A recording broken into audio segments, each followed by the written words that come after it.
ವಸತಿ ಶಾಲೆಯ ಮುಖ್ಯ ಶಿಕ್ಷಕಿಯೊಬ್ಬಳು ಅಲ್ಲಿಯ ಮಹಿಳಾ ಸಿಬ್ಬಂದಿ ಅವರಿಂದ ಬಾಡಿ ಮಸಾಜ್ ಮಾಡಿಕೊಳ್ಳುತ್ತಿರುವ ವಿಡಿಯೋ ಈಗ ಸಾಮಾಜಿಕ ಜಾಲತಾಣದಲ್ಲಿ ವೈರಲ್ ಆಗಿದೆ.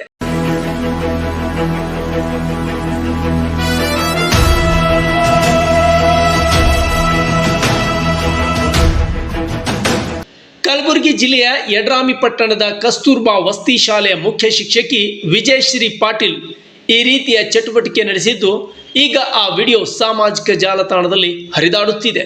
ಮುಖ್ಯ ಶಿಕ್ಷಕಿ ವಿಜಯಶ್ರೀ ಪಾಟೀಲ್ ಅವರ ಈ ನಡವಳಿಕೆಯನ್ನು ಸ್ಥಳೀಯರು ಖಂಡಿಸಿ ಶಿಕ್ಷಕಿಯನ್ನು ಅಮಾನತು ಮಾಡುವಂತೆ ಆಗ್ರಹಿಸಿದ್ದಾರೆ.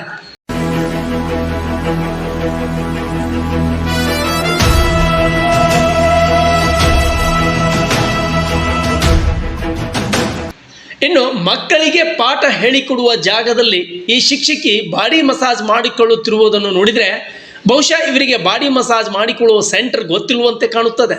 ಕೂಡಲೇ ಈ ಶಿಕ್ಷಕಿಯ ವಿರುದ್ಧ ಸಂಬಂಧಪಟ್ಟ ಅಧಿಕಾರಿಗಳು ಕ್ರಮ ಕೈಗೊಳ್ಳಬೇಕೆಂದು ಸ್ಥಳೀಯರು ಮುಖ್ಯ ಶಿಕ್ಷಕಿಯ ವಿರುದ್ಧ ಆಕ್ರೋಶ ವ್ಯಕ್ತಪಡಿಸಿದ್ದಾರೆ.